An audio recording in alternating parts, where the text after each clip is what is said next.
Hello, good morning friends. कैसे हैं आप सभी। देखिए फ्रेंड्स, परसों हमने आपको एक वीडियो कराई थी जिसमें हमने आपको टू सेट्स कंबाइन कराए थे। याद होगा आपको, टू सेट्स का सोल्यूशन एक वीडियो में कराया और फिर टू सेट्स का सोल्यूशन हमने एक वीडियो में कराया। इस तरह से हम लोगों ने दो वीडियो के माध्यम से चार वीडियो कवर कर ली। फिर कल हमने आपको कराया one set one video, one set one video, और आपके व्यूज़ हमने देखे। तो मेरे पास जो कमेंट आए, जो यूट्यूब के माध्यम से कमेंट आए, उन सब में एक ही कमेंट था सब बच्चों का कि सर सेट पूरा ही कराइए, क्लोज टेस्ट को स्किप मत कीजिएगा। तो आज की इस वीडियो में मैं क्लोज टेस्ट या पैराग्राफ जो भी इसके अंदर होगा मैं उसको स्किप नहीं करूँगा, यानी कि सेट पूरा ही कराया जाएगा आपको। यस, ऐसा मेरा इरादा था कि आज भी दो दो सेट की वीडियो बनाऊँगा तो हम लोग एकदम से 50 पर पहुँच सकते थे और ये सेट लगभग आपका 2-3 दिन में फिनिश हो जाता है। लेकिन अभी फिनिश होने की तरफ ये कोई बड़ी बात नहीं है, मुश्किल सब 12 सेट रह जाएंगे आज से, यानी कि 6 डेज बाद ये फिनिश हो जाएगा अपने आप। फिर नई बुक से शुरू करेंगे। फिलहाल शुरू करते हैं आज का पहला क्वेश्चन। क्या कह रहा है? कह रहा है कि the phone that my father bought is different than, जो भी है। अब यहाँ पे ध्यान दीजिएगा, कुछ वर्ड ऐसे जिनके साथ चलती है फिक्स्ड प्रपोजिशन, उन्हीं में से एक आपका डिफरेंट। क्या आपका डिफरेंट? डिफरेंट के साथ में DIFFERENT, इसके चलता है हमेशा फ्रोम। क्या चलता है हमेशा साथ में इसके? फ्रोम। ऐसे ही आपका बहुत सारे वर्ड हैं। सफरिंग के साथ में चलता है हमेशा फ्रोम। एब्सटेन यानी कि परहेज करना, फ्रोम। रिफ्रेन, रिफ्रेन के साथ में चलता है हमेशा फ्रोम, इसका मतलब होता है परहेज करना। तो कुछ वर्ड ऐसे हैं जिनके साथ में फिक्स प्रपोजिशन चलती है, उनमें में से आपका एक है डिफरेंट, के साथ में आ जाएगा यहाँ पर फ्रॉम, ना कि देन। हालांकि देन वैसे भी तब आता है जब कोई कंपैरेटिव वर्ड पीछे हो, यहाँ कोई कंपैरेटिव वर्ड पीछे नहीं है, इसलिए आपको यहाँ पे फ्रॉम लगाना होगा। Yes, next sentence, as soon as I reach my office I will mail you the files. ये फॉर्मेशन जो है आपका नो सूनर वाला फॉर्मेशन है, अगर आपने कहीं पढ़ा हो। ठीक है जी। तो नो सूनर की जगह हम लोग एज सुन एज का भी इस्तेमाल कर देते हैं। इससे सेंटेंस अफर्मेटिव बन जाता है, उससे सेंटेंस नेगेटिव बन जाता था। यस, इसीलिए तो फिलहाल यहाँ पे एज सुन एज लगाया उसने। कह रहा है कि as soon as I reach my office, sentence present में है, नेक्स्ट पार्ट भी प्रेजेंट में है, तो यानी कि सेंटेंस में कोई एरर नहीं है, सेंटेंस नो एरर है। यानी कि एक वर्ड आपने आप पढ़ा होगा मेरे साथ, मैंने आपको अक्सर बताया है कि दिस सेंटेंस में एज सुन एज या फिर as long as, so long as, if, weather,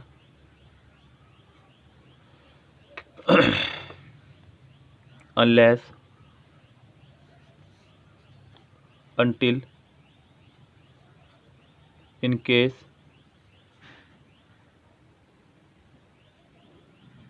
provided that, और when, before, after।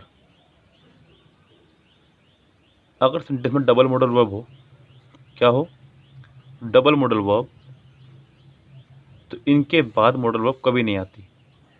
यानी कि सेंटेंस के जैसे एक पार्ट ये रहा और दूसरा पार्ट ये रहा, अगर दूसरे पार्ट में मॉडल वर्ब हो तो पहले पार्ट में कहीं मॉडल वर्ब नहीं आएगी, यानी कि इनके बाद वाले वर्ड में कहीं मॉडल वर्ब नहीं आएगी। यहाँ यही था, दूसरे पार्ट में मॉडल वर्ब थी तो इनके साथ वाले पार्ट में मॉडल वर्ब नहीं आएगी। यस, यानी कि सेंटेंस नो एरर है, इसमें कोई आपत्ति नहीं है। चलते हैं नेक्स्ट सेंटेंस पे। Because she had a dash demeanour she was a desirable friend.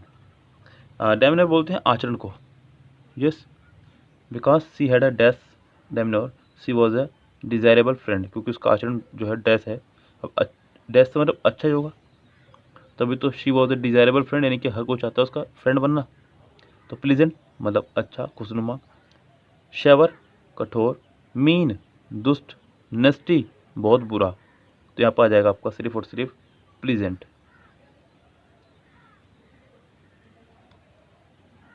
If your child has not met the dash vaccination requirements he और she will not be allowed to attend public school. अगर if your child has not met the compulsory vaccination requirement, yes optional तो आने से रहा, referral और guidelines आने से रहा, यानी कंपल्सरी वैक्सीनेशन रिक्वायरमेंट यानी कि वो रिक्वायरमेंट जो वैक्सीनेशन के लिए ज़रूरी हैं, अगर वो उनको फॉलो नहीं करता है तो उसको स्कूल में आने नहीं दिया जाएगा, ये कहना चाह रहा है। जो अगला पोर्शन है वो है आपका वोकेबलरी पोर्शन। वोकेबलरी में पहला वर्ड है आपका स्टैमी। स्टैमी मतलब गतिरोध पैदा करने वाला, ऐसी कोई चीज़ जो आपकी स्पीड में अवरोध पैदा करे। एक्सप्लिकेट, किसी चीज़ का व्याख्या करना, एक्सप्लेनेशन से बना है। अगला है अबेट, किसी को उकसाना या भड़काना। इम्पेड, गति में अवरोध करना। एड मतलब सहायता, तो इसका आंसर हो जाएगा आपका सी। अगला वर्ड है सफिक्स। सफिक्स और प्रीफिक्स ये दो वर्ड होते हैं किसी वर्ड के लास्ट में ऐड होते हैं ये, जैसे कि आपने कहा इन्जॉय और यहाँ पर आपने जोड़ दिया MENT, तो ये हो गया इन्जॉयमेंट। तो ये इस तरह से जो बाद में जुड़ा ये कहलाता है आपका सफिक्स। क्या कहलाता है ये? सफिक्स। यस, आपने कहा एंटेमेरिडियम, तो ये जो एंटे पहले लगा ये आपका है प्रीफिक्स। क्या है ये आपका? प्रीफिक्स। जो बाद में लगे वो सफिक्स, जो पहले लगे वो प्रीफिक्स। तो सफिक्स मतलब बाद में रहना। पहला वर्ड है आपका एडिशन, जोड़ना। बेसिक, आधार। रूट, जड़। फोकल, तो फिजिक्स में एक वर्ड होता है फोकल लेंथ, यानी कि दूरी, कुछ चीज़ को फोकस दूरी। तो यहाँ पे होगा जाएगा एडिशन आंसर। अगला वर्ड है आपका सल्ट्री। यहाँ पर बताना आपको एंटोनियम्स। यस, सल्ट्री मतलब होता है ऐसा कोई चीज़ जो कि गर्म रहती हो हमेशा और उदासी भरा, उमस भरा, सॉरी। तो यहाँ पे पहला ऑप्शन है हमारा फ्रिगिड। यस, फ्रिगिड मतलब नमी। अगला वर्ड है मगी, उमस भरा। स्टिकी, चिपचिपा। सोगी का मतलब होता है चिपचिपा या गीला, तो इसका आंसर हो जाएगा आपका सिर्फ फ्रिगिड। अगला वर्ड है सपल। सपल बोलते हैं लचीले को। फ्लेक्सिबल, लचीला। फ्लेक्सिबल का मतलब भी होता है आपका लचीला। अगला है ब्रिटल। ब्रिटल मतलब कुरकुरा। पलिएबल, लचीला। बेंडिंग, जोड़ना किसी को, तो इसका आंसर हो जाएगा ब्रिटल, यानी कि कुरकुरा जो एकदम टूट जाए। अगला है आपका idioms. Barking up the wrong tree. Bark बोलते हैं, दो वर्ड होते हैं, दो मीनिंग होते हैं बार्क के। बार्क का मतलब भौंकना भी होता है, बार्क माने भौंकना। और बार्क बोलते हैं छाल को भी। पेड़ के ऊपर जो वर्ड आता है, पेड़ के ऊपर जो कवर आता है तो बोलते हैं छाल। यस, तो कह रहा है कि barking up the wrong tree, गलत पेड़ की छाल ताड़ लेना, यानी कि गलत दिशा में प्रयास करना। एक तरह से देखा जाए तो गलत दिशा में प्रयास करना। ऑप्शन क्या क्या हमारे पास, उनको देखते हैं। Scolding the one who is innocent, किसी निर्दोष को डांटना। Expecting a favour from a heartless person, इसके अंदर हार्ट नहीं है तो उससे आप फेवर मांग रहे हैं। Looking in the wrong place, गलत दिशा में देखना। Requesting but in an arrogant manner, यानी कि उदंडता के साथ किसी से प्रार्थना करना। यानी किसका आंसर हो जाएगा आपका सिर्फ और सिर्फ सी। यस, क्या आंसर हो जाएगा सिर्फ आपका सी। अगला है क्वालिटी डे, किसी काम को स्थगित कर देना, एक दिन के लिए टाल देना। To start a job, wishing for success. To take a break और अ हॉलीडे, छुट्टी लेना। Assign different days to different task, अलग अलग दिनों में अलग अलग काम करना। To declare the end of a task, यानी कि दिन की समाप्ति के घोषणा कर देना कि आज ये काम नहीं होगा। तो यानी कि इसका आंसर हो जाएगा आपका डी ही। 10 का ईडियम का आंसर हो जाएगा आपका डी। नेक्स्ट है आपका ग्रामेटिकली पोर्शन से एरर है। कह रहा है कि would you mind to carrying this bag for me. यहाँ एक छोटी सी प्रॉब्लम है, वोकैबुलरी की कह लीजिए या फिर ग्रामर की कह लीजिए, क्योंकि टाइम एंड टेंस में भी ये प्रॉब्लम आ सकती है आपकी। वर्ब नाम के चैप्टर में भी प्रॉब्लम आ सकती है वाली। माइंड जो वर्ड है इसके साथ हमेशा, माइंड के साथ हमेशा जीरण फॉर्म चलता है। कौन सी फॉर्म चलती है? जीरण की। तो यहाँ पे जीरण आना चाहिए था, लेकिन टू के साथ नहीं, टू के विदाउट, यानी कि विदाउट टू आना चाहिए था। यहाँ पे टू आपका एक्स्ट्रा है। Would you mind, carrying this bag for मी, अगर ये होता तो ठीक होता। अब ऑप्शन में चलते हैं, ऑप्शन में क्या क्या हमें दिया गया है, उनमें से जो भी हमें लगेगा उचित है वही सही इसका आंसर होगा। तो यहाँ पे कैरिंग आ जाएगा, बाकी सब आपका रॉन्ग हो जाएगा। नेक्स्ट है आपका one word substitution. One word में क्या कह रहा है, पहला वर्ड है आपका कह रहा है कि द चाइल्ड, सॉरी माफी चाहूँगा, अब तो 12 सेंटेंस रह रहा है। The child would have jumped with delight on seeing the joker at the circus, यानी कि बच्चा जो है जंप कर गया है। जंप से मतलब कूदना, वैसे वाला कूदना नहीं यहाँ पे, यानी कि उत्साह से कुर्सी बैठे बैठे जो कूद रहा उस तरह का कूदना। With the delight on seeing the jokers at the circus, यहाँ पे वुड हैव के साथ में, यानी किसी भी मॉडल के साथ में अगर आप हैव लगा रहे हैं और साथ में थर्ड फॉर्म लगा रहे हैं तो वो मीनिंग चला जाता है आपका था में। यस, क्या चले जाए आपका मीनिंग, वो था में। तो यहाँ पे मीनिंग को पास्ट में ले जाने से अच्छा होगा कि आप इसे सिंपल पास्ट बनाएं। The child jumped with delight on seeing the joker at the circus, यानी कि जोकर को देखने के बाद बच्चा डिलाइट यानी कि खुशी से उछल पड़ा, ऐसे। The child jumped with delight on seeing the joker at the circus, यानी कि सिर्फ और सिर्फ सिंपल पास्ट का काम चल जाएगा, यानी कि इसका आंसर हो जाएगा बी। 13 आपका है one word substitution. The quality और state of being expose to the possibility of being attacked और हार्म्ड, यानी कि किसी को अटैक्ट या हार्म करके उसकी एक्सपोज करना उसको। तो यहाँ पे वाइवर बलिया ताकत, वल्नरेबिलिटी दोषपूर्णता, फोर्टिट्यूड फोर्ट से बना है मजबूत बनाना, क्लाउड मुक्का या घुसा मारना। तो इसका आंसर हो जाएगा आपका बी। अ सोलम प्रोमिस और अंडरटेकिंग, एक गंभीर वादा। तो प्लेज वचन देना, डिसीट धोखा, मिथ पौराणिक, प्रिजुरी झूठी गवाही। तो इसका आंसर हो जाएगा प्लेज, वचन देना।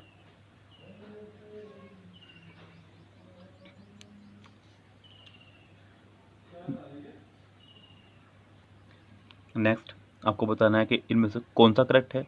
सभी वर्ड सेम है लेकिन आपको कोई एक वर्ड ढूंढना है जो बिल्कुल करेक्ट है। जो वर्ड है आपका वो है कॉन्सेंस, यानी कि आम सहमति। तो यहाँ पे इसकी स्पेल हो जाएगी CON, ध्यान दीजिएगा मेरी स्पेल पे और इसकी स्पेल को मैच कीजिएगा। CON SEN SUS, CON SEN SUS, CON SEN CON SEN, यानी कि इसका आंसर हो जाएगा डी। चलते 16 पे। 16 भी आपको उन्हीं में से एक है जो स्पेल है सही, वो आपकी है प्रीडिसेंट, PRECEDENT, प्रेसिडेंस, PRECEDENT, PRECEDENT, यानी कि पहला उदाहरण। यस, पूर्व, प्री मतलब पहला। इस तरह से इसका आंसर हो जाएगा सी और पहले वाला आंसर हो जाएगा डी। नेक्स्ट आपका PQRS। PQRS का पोर्शन है आपका यहाँ पे ग्रामेटिकली बेस्ड। कह रहा है कि they had been thrown, sentence में सब्जेक्ट आया, हेल्पिंग वर्ब आई, मेन वर्ब आई, लेकिन ऑब्जेक्ट नहीं आया। यस, अब आपको ढूंढना है वो वर्ड जो ऑब्जेक्ट का काम कर सकता हो। They had been thrown, option से चलते हैं। ऑप्शन में एक्स है, वाई है, जेड है और एक्स वाई जेड तीनों ही है। They had been thrown upon their own exertion at an dash, they had been thrown, better की जरूरत नहीं पड़ेगी। यस, क्योंकि बैटल एज ए नाउन यहाँ पे जिक्र है, लेकिन इससे पहले आपको दा चाहिए था, ये कोई आर्टिकल। और अर्ली एज एन के हिसाब से आप देख रहे होंगे कि आपको एन के बाद एक वर्ड दिख रहा है, क्योंकि एन उन प्रपोजिशनों में से एक है जो अपने साथ वाउस वाला वर्ड लेती हो। एन के साथ यहाँ पे कोई वाउस चाहिए जो कि आपका अर्ली, यानी कि एक्स और जेड इकट्ठा आएगा। पहले में है, दूसरे में भी है, तीसरे में नहीं है, चौथे में नहीं है, यानी कि या तो ये या ये इसका आंसर हो सकता है, लेकिन वाई से सेंटेंस स्टार्ट नहीं होगा, इसलिए इसका आंसर हो जाएगा आपका पहला ही, यानी कि ए। यस, इस तरह सेंटेंस में ध्यान दीजिएगा, PQRS में कोई भी पार्ट आपको आंसर दे सकता है, इसलिए आप पूरी तरफ निगाह रखें। सेंटेंस के लास्ट में भी, सेंटेंस के स्टार्टिंग में भी, ऑप्शन पे भी, हेल्पिंग वर्ब, मेन वर्ब, सब जगह पूरी निगाह रखें आप। चलते नेक्स्ट सेंटेंस में कह रहा था अनस्टेटेड एज्यूम्शन इज, बस खत्म। अब आपको वो वर्ड ढूंढना है जो इसके तुरंत बाद आना चाहिए। सेंटेंस में इज के बाद में दैट भी आ सकता है, सेंटेंस में इज के बाद एनजी भी आ सकती है, ये कुछ भी आ सकता है, जो भी आना चाहे। The unstated assumption is that the grant of a different time, the grant of a different time. अब वाई के बाद यहाँ भी जेड आएगा, कन्फर्म है, क्योंकि टाइम के बाद जोन आएगा। The grant of a different time zone, confirm है कि टाइम के बाद जोन आएगा। वाई जेड इकट्ठा आएगा, वाई जेड यहाँ इकट्ठा नहीं है, यहाँ इकट्ठा नहीं है, यहाँ भी इकट्ठा नहीं है, सिर्फ सिर्फ यहीं इकट्ठा है, यानी कि इसका आंसर हो जाएगा आपका डी। इस तरह से आप बहुत इजीली इसको सोल्व कर पाएंगे। चलते हैं नेक्स्ट सेंटेंस पे। नेक्स्ट सेंटेंस है आपका एक्टिव पैसिव का। कह रहा है कि my friend are going to watch a movie tonight. Is am are plus I N G. अगर is am are plus I N G आपको दिख रहा है तो आपको is am are plus being plus third form भी दिखनी चाहिए, या फिर इस वाले पार्ट को बनाइए passive, to be plus third form, कोई भी एक पार्ट पैसिव बनेगा। इज एम आर के हिसाब से is being am being are being कितनों में, पहले में नहीं है, दूसरे में नहीं है, तीसरे में नहीं है, चौथे में नहीं है। इसका मतलब अब उसने ये वाला पार्ट पैसिव बनाया होगा, to be plus third form, to be watched, ठीक है, टू बी वॉच्ड, ठीक है, यहाँ पे नहीं आया और यहाँ पे भी नहीं आया, तो पहला या फिर इसका आंसर हो सकता है तीसरा। A movie is going to be watched by my friends tonight. A movie was, जी नहीं, सेंटेंस को पास्ट में नहीं बना सकते आप, इसलिए सी बाहर हो जाएगा इससे। एक्टिव पैसिव में डायरेक्ट इंडायरेक्ट में छोटा सा ये डिफरेंस रहता है कि एक्टिव पैसिव में आप सेंटेंस का टेंस नहीं चेंज करते। अगर सेंटेंस प्रेजेंट है तो प्रेजेंट रहेगा, पास्ट है तो पास्ट रहेगा, लेकिन डायरेक्ट इंडायरेक्ट में सेंटेंस प्रेजेंट से पास्ट हो जाता है, थोड़ा सा अंतर ये रहता है। यस, इसलिए ध्यान रखें, इज एम आर का इज एम आर ही रहेगा, बस टू बी वॉच्ड हो जाएगा, यानी किसका आंसर हो जाएगा ए। चलते हैं नेक्स्ट सेंटेंस पे। नेक्स्ट सेंटेंस है आपका नरेशन पे। What time does the fight arrive, she ask the receptionist. यहाँ पे आपको डज दिख रहा होगा, फिर से वही बात करना चाहूँगा, क्योंकि अगर आपको डज दिख रहा है तो आपको या तो पास्ट फॉर्म बनाना है या फिर सेकंड फॉर्म लगा देनी है। जैसे कि यहाँ पे एक वर्ब है अराइव, आपको अराइव की सेकंड फॉर्म लगा देनी होगी, अराइव्ड। कितनों में है फटाफट देख लीजिए, पहले में है, दूसरे में नहीं है, तीसरे में नहीं है, चौथे में भी नहीं है, तो सिर्फ और सिर्फ इसका आंसर हो जाएगा पहला ही, किसी और आंसर के यहाँ पे कोई रिक्वायरमेंट नहीं है। सेंटेंस डब्ल्यू फैमिली से स्टार्ट होता है, सेंटेंस डब्ल्यू फैमिली से ही कनेक्ट हो जाएगा, यानी कि सेंटेंस का आंसर हो जाएगा ए। बस ये छोटी छोटी सी चीज़ें याद रखो, आप बहुत आगे जाएंगे, आप डेफिनेटली आगे जाएंगे। जिस कोई भी काम बड़ा नहीं होता, जिस उसको करने के लिए प्रयास बड़े होने चाहिए, तो वही प्रयास कीजिए आप, डेफिनेटली आपके लिए सफलता कदम चूमेगी। चलते हैं नेक्स्ट पेज पे। नेक्स्ट पेज पे क्लोज टेस्ट है पैराग्राफ, हालांकि पैसेज ही है, यहाँ पर साफ क्लियर हो गया है। Passage is given with 5 questions. फटाफट से पैराग्राफ को हम तेजी से पढ़ लेते हैं पूरा। जिस आपको कोई मीनिंग, कोई हिंदी मीनिंग का नहीं निकालना है। Due to poor rainfall over the past few months, the Vedu Mengai season is expected to be short this year. There are 2 distinct varieties available in the vicinity of Coimbatore. The closest to Coimbatore and the one of the appears in the markets first is the Tadagam variety. The second and more popular variety is the one from the Trimurti Hills near Udamplet. Representatives from commercial pickles brand whisk these manages away in a big loads directly from the wholesalers. Only a small portion of the year's harvest trickles down to the local markets. Small vendors bring sacks full of these tiny tender mangoes to one particular street corner in Ramnagar during the season. The corner of Rajaji Road and Satyamurti Road plays host to these vendors from as early as 7 a.m. every day. Depending on the quantity they have, the mangoes are available until around 11 a.m. If the vendors have a good day and their produce is sold quickly, they pick up and they leave even as early 9 a.m. आपने सिर्फ पढ़ा, बात हो रही कोयम्बटूर के मौसम की, कोयम्बटूर में सीजन की आम के, सिर्फ इसकी बात हो रही है। What do you think? ताड़ागम is from the passage festival celebrator, festival की कोई बात नहीं हुई। अब वैरायटी की बात हुई थी यहाँ पे, यानी कि कह रहा है कि 2 वैरायटी हैं यहाँ पे, 2 variety available. The closest to Coimbatore के करीब सबसे पहली है ये और दूसरी है वो जो दी गई है यहाँ पे, यस त्रिमूर्ति हिल्स और ताड़ागम वैरायटी। तो यानी कि इसका आंसर हो जाएगा सिर्फ वैरायटी ऑफ वाडू महंगाई मैंगोज। अब वर्ड ऑफ ये यानी कि इसका यहाँ पे जिक्र नहीं हुआ कहीं भी। Due to the poor rainfall over the past few month the vadu maangai season is expected in short this year. There are 2 distinct variety available in the, हाँ जी यहाँ पे आ जाएगा द वाडू महंगाई सीजन, यानी कि इसका आंसर हो जाएगा बी 21 का ऑप्शन। आपको नहीं दिखा पाया, मैं माफी चाहूँगा। वट डू थिंक ताड़ागम is the form of passage. तो यानी कि ताड़ागम क्या है आपका एक, the vadu maangai season, a variety of वेडू maangai mangoes, यानी कि इसका आंसर हो जाएगा आपका पहला ही। चलते हैं नेक्स्ट क्वेश्चन पे, नेक्स्ट क्वेश्चन क्या कह रहा है, कह रहा है कि why do local markets get only a small portion of the mangoes produce. Local markets को छोटी मात्रा में मैंगो क्यों मिल पाता है, क्योंकि commercial pickles campaign by the mangoes in huge quantities, the mangoes get sold quickly at 9 AM, there are only 3 vendors in the local market, the sellers of the local markets are just small vendors। अभी यहाँ पे जिक्र हुआ था एक बात का कि जो बड़ी बड़ी कमर्शियल पिकल्स कंपनी है वो सारा लेती है मैंगोज और उसका मैंगो या बनाती है पिकल, यानी इसका आंसर पहला ही ठीक हो जाएगा। What many happens if there is adequate rainfall, local vendors will get fewer mangoes, the vadu maangai season will be longer that year, commercial pickles companies will buy in smaller quantities, vendor will be able to sell।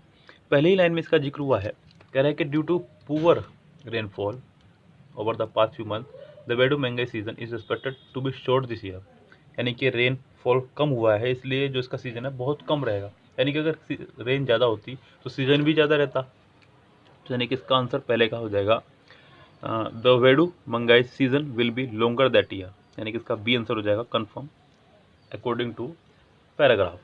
The more popular vadu maangai mangoes are from, कहाँ से belong करते हैं ये, उड़ामप्लट, कोयम्बटूर, त्रिमूर्ति hills या रामनगर। इसका भी जिक्र हुआ है यहाँ पे कि त्रिमूर्ति हिल्स से, यस, या ताड़ागम से, ताड़ागम यहाँ नहीं है कहीं भी, तो त्रिमूर्ति हिल्स। सिर्फ दो ही बात का जिक्र हुआ है कि ये आम कहाँ पाया जाता है, एक तो ताड़ागम में, फर्स्ट इज द वैरायटी ये, और the second and more popular variety जो सबसे पॉपुलर है वो है त्रिमूर्ति हिल्स पे। हालांकि यहाँ पे मोर पॉपुलर की ही बात हो रही है तो आप यहाँ पे त्रिमूर्ति हिल्स ही लगाएंगे चाहे यहाँ पे वो होता भी option. Which of the following best describe the vadu maangai mangoes, big and juicy, orange but raw, tiny and tender, sour and sweet. यहाँ पे जिक्र इसका पैराग्राफ में ही हुआ है, उस पैराग्राफ में फिर से चलते हैं एक बार आपको लेकर के क्या कहना चाह रहा है।